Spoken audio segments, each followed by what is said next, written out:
guys, welcome back to my channel. I hope you're having a great day so far. So today, something a little bit different. I decided that I wanted to do more of these kind of get ready with me's while talking about a specific topic or something like that. And for the first one, I want to talk about White House Farm. So this is going to be a true crime get ready with me talking about this case.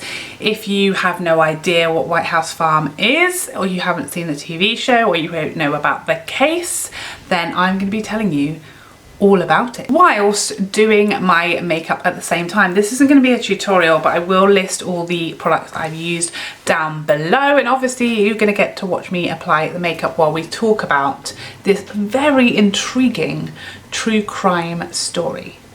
Let's get started. I'm so nervous. I have obviously never done anything like this before. I don't even know what I'm doing, where to start. So I have never heard of this case before, White House Farm. I'd never heard of it until the TV series came up and I saw the sort of adverts and the teasers for the drama series, I guess, the true crime series. So it's not a documentary, it was a series dramatising the events of August 1985. So I was one when these murders took place, so obviously I don't remember them. I knew nothing about it, never heard of it before, wasn't familiar with the case at all, had no idea what happened. So I was very much watching the show as if it was, you know, any sort of like TV drama series, like not knowing what the outcome would be,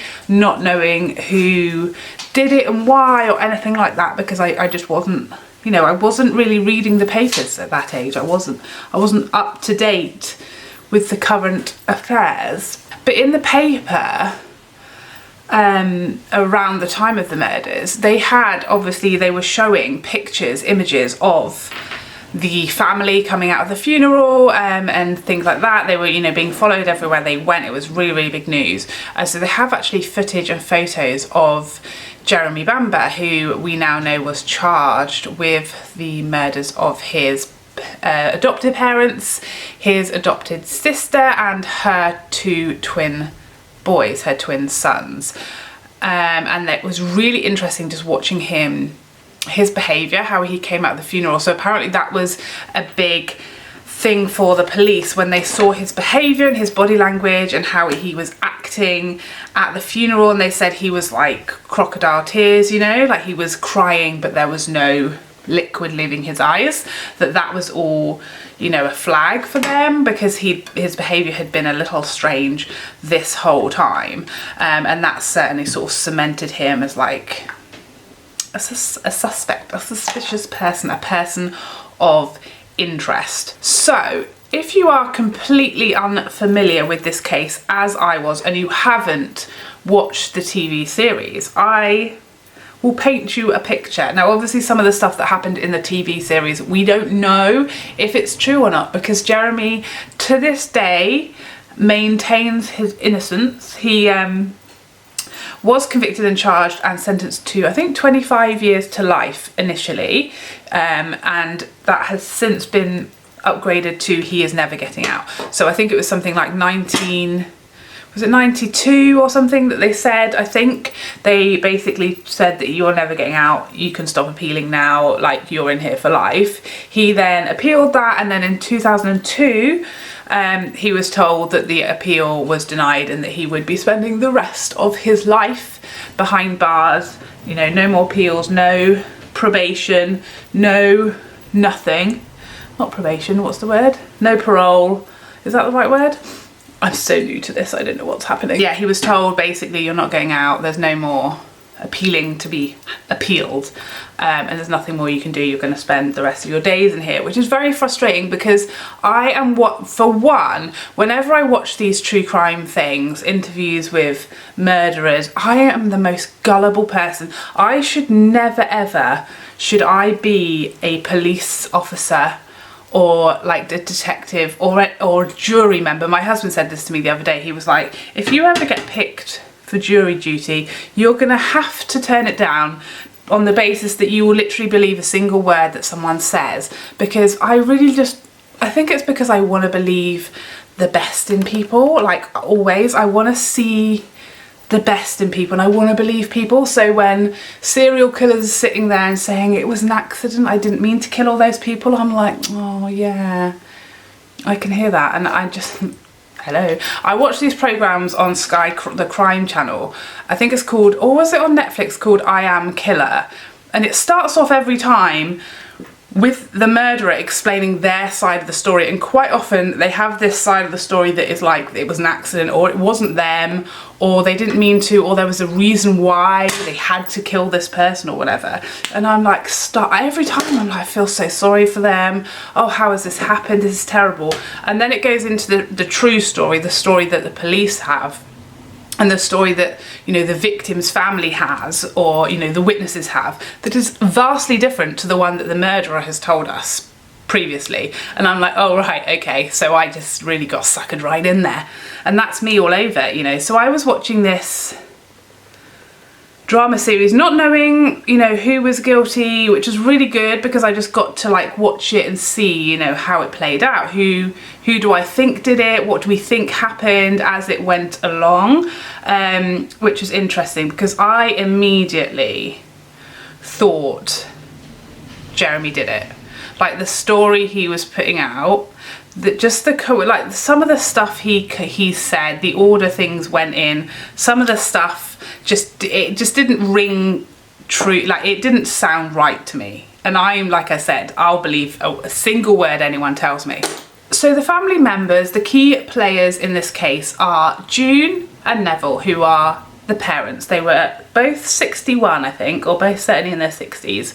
Their daughter Sheila, who was adopted at a very young age, her twin boys, who are both 6 years old, those were the victims.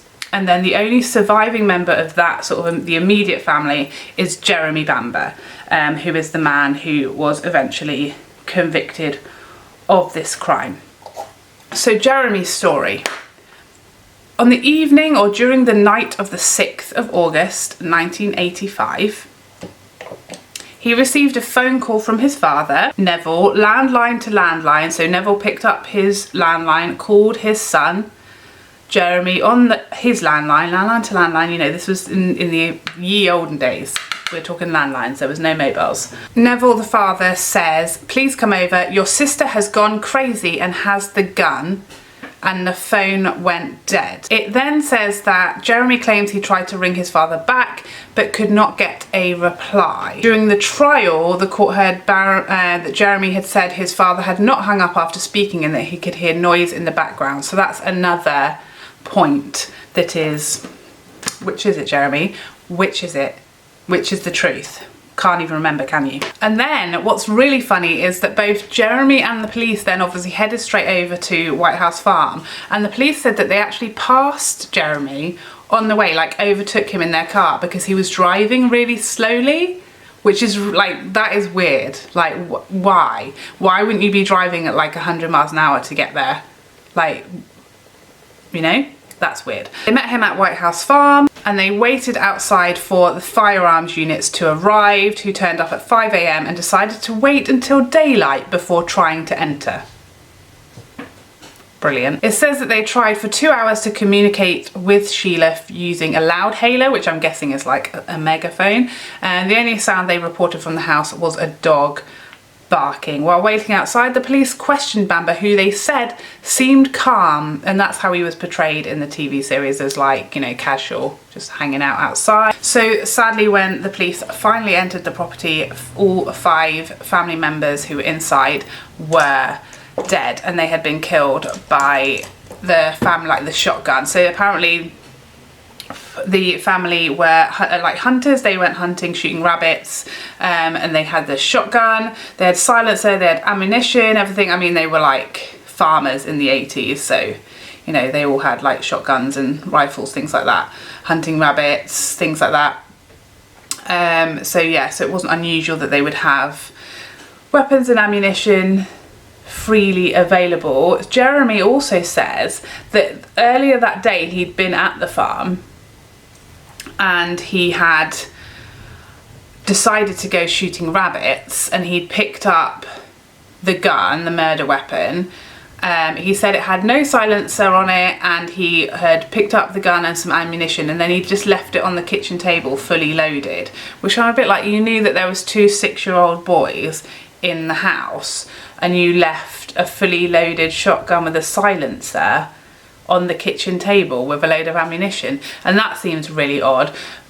But also it seems like a really convenient way to explain why your fingerprints are all over all of that stuff, doesn't it? Doesn't it? So there wasn't a huge amount as far as, obviously there was no witnesses. Everybody inside the house was very sadly killed. Sheila was found with the shotgun in her own hands, pointed at her own head, as if she had killed herself. And that was like Jeremy's story, was that obviously he received this phone call from his dad who said Sheila's gone berserk, she must have killed everybody in the house and then killed herself. And that was Jeremy's story, and that's what the police initially believed. That's what it looked like happened. You know, no reason she was found with the gun pointing it at herself. She was diagnosed schizophrenic, and also June, who was the mother, also had serious mental health struggles throughout her life.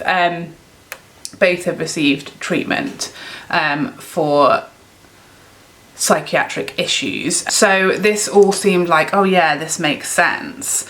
And obviously the scene seemed to add up to these things, but obviously when they started to get forensics back, things started to look a bit strange. So apparently the first thing was the phone call. So Jeremy said that his father had called him, and that he had then the line had been cut off in the middle of the conversation. He then tried to say that he could hear noise in the background, so it hadn't been cut off. It might have, like, maybe the phone had been dropped, which you can imagine if someone is shooting at you. Yet Jeremy said he didn't hear any noise, he didn't hear Sheila in the background, there were no shots fired during the phone call. There was also no blood found on the phone, which, you know, obviously if you were being shot at while you were holding a phone, or you were even near the phone, there would be blood on the phone. So that was a bit strange. Also, an operator tried experimented in seeing what how the phone worked in the White House farm. So they called the White House farm phone. Someone answered the line, and then they hung up, and then they tried to make another call, but the line at White House Farm remained open for a good 15 minutes, and she wasn't able to, you know, like old school when we all had landlines, you can't make another call until the person at the other end hangs up. The line is just still open. I mean, that used to cause all kinds of problems, didn't it? So that means that Jeremy could not possibly, if his father had just dropped the phone like he says and he could hear the dogs barking in the background, he could not have called the police station like he says he did immediately, because the line would have remained open for 15 minutes. So he wouldn't have been able to call unless it was at least half an hour later between his father calling him and him calling the police. So that was something, again, which didn't add up. But the main bit that kind of caught Jeremy out, or sort of disproved his version of events or his story, is that Sheila was obviously kind of set up to look like she had committed the murders herself, maybe in a psychotic episode, or she had, you know, gone mad, like he said, gone berserk and shot everybody for who knows what reason. However, when they found the silencer, which Jeremy claims was not on the gun when he left it on the kitchen table, and is apparently very hard to actually put onto the gun, it was very, very stiff, it was very tricky to get it on, and it required a screwdriver and a lot of work to get it off as well. So the silencer was found in the cupboard where it was kept when the gun was not in use and when it wasn't on the gun. But there was blood evidence found on the silencer that turned out, I think it turned out to be Sheila's blood, was found on the silencer, which was in the cupboard. So obviously it doesn't make sense. How can Sheila have killed herself, shot herself in the head, and then removed the silencer using a screwdriver and put it back away in a cupboard? I mean, one, even if she had managed to do that after she shot herself, because the blood was, you know, in the barrel or in the silencer, even if that had been physically possible while she was, you know, dying from a gunshot wound to the head, then why would she have done that? Why would she have bothered?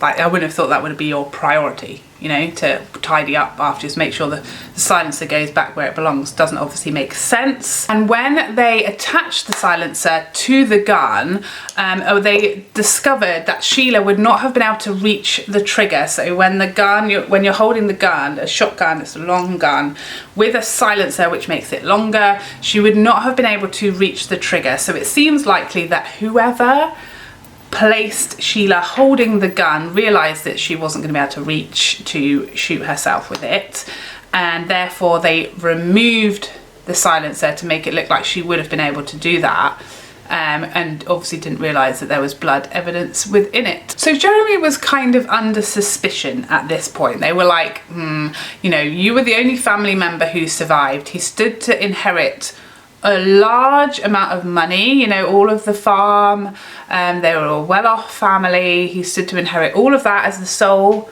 surviving member of that family. So there's, you know, your motive. There's a few strange things, strange little discrepancies in his story. You know, could he have made that phone call himself?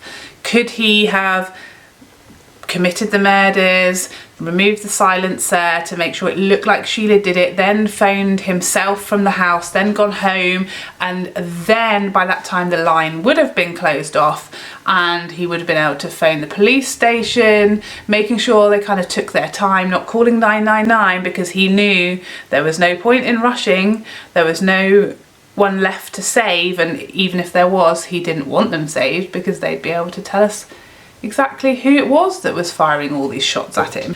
There were 25 shots fired during the shooting. They don't know what order the family were killed, but it does say that there were chairs and stools overturned, broken crockery, so it looks like there was, you know, a big struggle. There was some seriously poor policing going on during this, let me tell you. The crime scene was not properly secured and searched. Evidence was not recorded or preserved, and within a couple of days, the police had burned all the blood-stained bedding and carpets, apparently to spare Jeremy Bamber's feelings. Ah, isn't that nice? Murder weapon was not examined for fingerprints until weeks later, and the extended family were given back the keys to the house 3 days after the killings, including Jeremy Bamber. But honestly, he'd really already prepared to explain why his fingerprints were on the murder weapon and things like that, so I'm not sure that would have been a massive help. So there was lots of strange like strange little things that didn't add up. You know, he didn't seem in any hurry to get to the crime scene. He didn't seem distressed at the crime scene. He didn't seem particularly concerned that his entire family was inside and who knew if anyone was alive. You know, he didn't like want to call anybody. He didn't want any help. He seemed like pretty fine, given he's just potentially lost his whole family. He also seemed to move on pretty quickly. Like we said, we saw him at the funeral and we saw the pictures of him leaving the funeral, and he didn't seem particularly to be managing to produce any tears. However, a few weeks later, Jeremy's girlfriend called the police after they had broken up and told them that Jeremy had told her that he committed the murders, and that's where he was eventually arrested and charged and put on trial for the murders. So who knows, without her testimony that he had, you know, confessed to her basically, if he ever would have got sent down, because there really wasn't a huge amount of evidence. Certainly there was evidence it didn't seem likely that Sheila could have managed to shoot herself. Obviously you could, you know, have said there was an intruder, maybe it was a robbery gone wrong. There may have been other explanations at that point until his angry ex-girlfriend implicated him and let the police know that he had confessed to her. it's very unsatisfactory to me, because cases like this, like, I really want to know what happened, why. I understand that they say that his motivation was, you know, money, that he just wanted the inheritance, but I mean, that's just not a normal reason to kill your entire family. These two beautiful little boys, you know, did that need to happen? I just don't, that doesn't fully explain it to me. And maybe that, you know, maybe he was just a psychopath and that is explanation enough, but it just, I find it so hard when these people take the whole no comment or just continuing to stick to their original story, which has been disproven. I need some kind of closure. I need him to confess. I need him to tell us why. Like, why did you do that? What made you decide to do that? Why not, I don't know, get a job? Like, it doesn't seem like he was massively struggling with money. He was just being greedy. Like, he was well off. His family supported him. You know, he didn't, like, he wasn't in terrible debt that he was about to lose his life or anything. There was just seemed to be no sensible reason. And for me, like, there was just questions here. Like, there's questions. I just need to know why he did it. What made him do it, all of that stuff. The TV show just really made me feel like I have unanswered questions here. I definitely believe that he did do it. I do believe that. But I would love him to just tell us why. And I'd love to have like full closure on the events as to what happened, why, what led to these events happening. Why did he do it when Sheila was there? Why did he kill the boys? You know, like, were they just witnesses? I don't know. It's just such a sad story and it's so shocking, especially when the whole explanation is, well, he must have done it for his inheritance, you know? It also didn't seem that his girlfriend didn't like get arrested, given that she didn't tell anybody until he broke up with her, and then she was like dobbed him in as like some kind of revenge or something. But I was like, you know, this whole time you've just been keeping that to yourself until he left you, and now suddenly you want to get talky. So as I said, this entire time Jeremy has maintained his innocence, which is obviously pretty questionable at this point, especially as he continues with the same story that, you know, Sheila must have done it, and that just doesn't add up. You know, she can't have reached the gun. She certainly can't have put the silencer back in the cupboard, having shot herself in the head. So that doesn't make sense. She probably wasn't strong enough or experienced enough with the gun to be able to attach and detach the silencer. And if as he says, she was having some kind of psychotic episode, it wouldn't be likely that she would have done things like, you know, one of the phones seemed to have been like kind of hidden under the magazines. The front door had been locked from the inside. There's all these like things that it seems like it was planned out. It seems like whoever did it had, you know, planned it. They'd probably taken some steps prior to the shooting starting, like to prepare for it, like locking everybody in, like making sure the phones were hard to get to, things like that, you know, attaching the silencer, all these kind of steps that someone had taken, especially those more sort of physical steps that maybe Sheila would have struggled with at the best of times, that she would have done all of that during a psychotic episode. It just doesn't seem very likely. The boys, luckily, were still in bed when they were killed. So again, does that sound like someone was loudly going berserk for hours and the boys didn't wake up? That doesn't seem very likely. It just kind of seems like someone came in and exterminated the family without them having, you know, much of a chance to do anything about it. It just seems really sad. You know, June had suffered with depression and she had been admitted to a psychiatric hospital. They were unable to have their own children biologically. They'd had issues, you know, trying to have their own children, so they wanted to adopt. It just seems crazy that she was allowed to adopt these two children, given how badly she was suffering so that she was admitted to psychiatric hospital in the months before, and then shortly after the adoption went through. It just seems like she should not have been adopting children in that time. I mean, it's not to say that someone, you know, suffering with their mental health, or certainly someone suffering with depression, would never be capable of, you know, looking after children or raising children. That's not obviously at all what I'm saying. It just seems like the timing. She apparently received electroshock therapy, so, you know, she was really struggling, and you know, children are a struggle at the best of times, in the soundest of minds. So, you know, nowadays we know obviously you would never be able to adopt children, you know, during the time you're suffering from that level of mental health concerns. So that's, you know, super sad.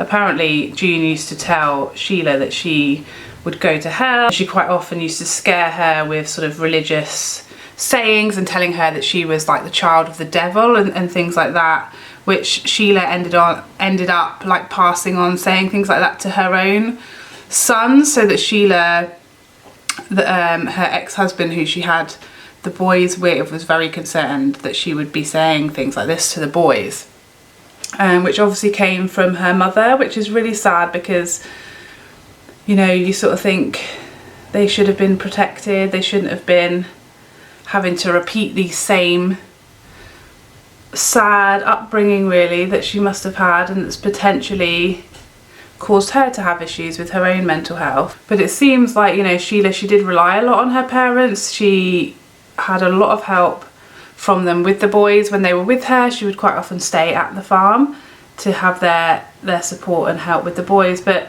there was staff at the farm who saw Sheila on the day of the murders and said that, you know, she was happy and calm, and the boys seemed happy, and that they didn't sort of sense any, you know, impending episodes. She didn't seem erratic, she didn't seem depressed. She, you know, not that you necessarily can always spot depression, but she certainly didn't seem to them as though she was having, you know, a serious flare-up of her symptoms, or that her psychosis was, you know, currently an issue. Always am left with questions in cases like this, especially where there is, you know, there's evidence that his story doesn't add up, or, you know, the defence's story, whoever's story it is, doesn't quite add up. But there's not a huge amount of evidence that Jeremy did it, like physical evidence or factual evidence, other than the fact that he seems to be a cold-hearted person. He didn't seem overly affected by the murders. His story is a little bit odd. There's certain behaviours that seem a little bit odd, but obviously none of this is like cold hard evidence that he did it, you know. And that's what I feel like without that, I just can't let things go. And there you have it. I would love to know if you are familiar with the White House Farm case, if you watched the TV programme, if you remember the case, if you've read about it, what you think of Jeremy Bamber, whether you think Sheila did do it, what your thoughts are on this whole case. I would love to know. I'm so sorry this was a bit of a mess. This is obviously my first time doing anything like this, so hopefully the next one will be a bit more organised as far as my thoughts. I know I'm all over the place, but I just get excited. I get really involved. So anyway, I hope you enjoyed this video. I know it won't be for everybody, but I can't get enough of these types of videos. So let me know what your thoughts are in the comments down below, and I'll see you in the next one. Bye bye for now. Bye bye bye bye bye.